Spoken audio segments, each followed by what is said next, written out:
पंढरपूर मंगळवेढा मतदारसंघातून महाराष्ट्र नवनिर्माण सेनेचा विजय होणार आहे याची मला खात्री आहे.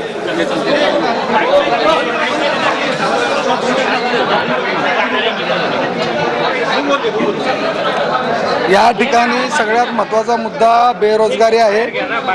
या ठिकाणी आमच्याकडे एज्युकेशनल हब आहे, परंतु आमच्याकडे शिक्षण घ्यायचं आणि इथं या ठिकाणी MIDC आणि इतर नोकरीची साधनं नसल्यामुळे सगळ्यांनी पुणे मुंबईला जायचं अशा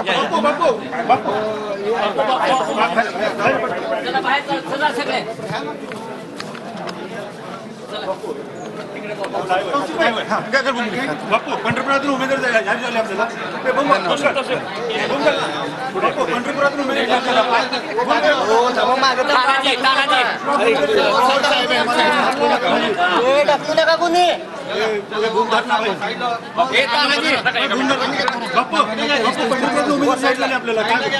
निश्चितपणे माझ्यावर ज्या विश्वासाने उमेदवारी दिलेली आहे, निश्चितपणे पंढरपूर मंगळवेढा मतदारसंघातून महाराष्ट्र नवनिर्माण सेनेचा उमेदवार विजय होणार आहे याची मला खात्री आहे. कारण मनसेचं असणारं काम, माननीय रावसाहेब ठाकरेवर असणारा जनतेचा विश्वास आणि या ठिकाणी या महाराष्ट्रामध्ये जो आता चिखल झाला राजकारणाचा, या सर्व पक्षांना जनता कंटाळलेली आहे आणि पंढरपूर मंगळवेढा मतदारसंघातून निश्चितपणे या ठिकाणी मनसेचा उमेदवार विजय होईल याची मला खात्री आहे. 99-23 नंबर सांगा.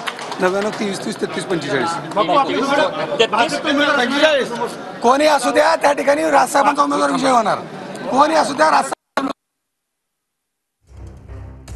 लढत कशी असेल? ठाकरे गट विरुद्ध मनसे असा सामना होण्याची शक्यता आहे. बाळा नांदगावकरांना मनसेकडून उमेदवारी घोषित करण्यात आली आहे, तर ठाकरे गटाचे विद्यमान आमदार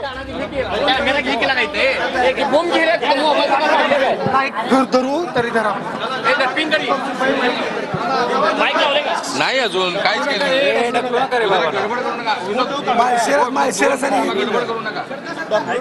राहू द्या जरा.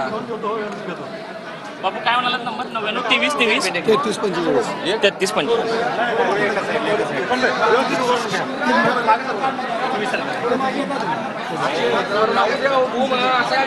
द्या.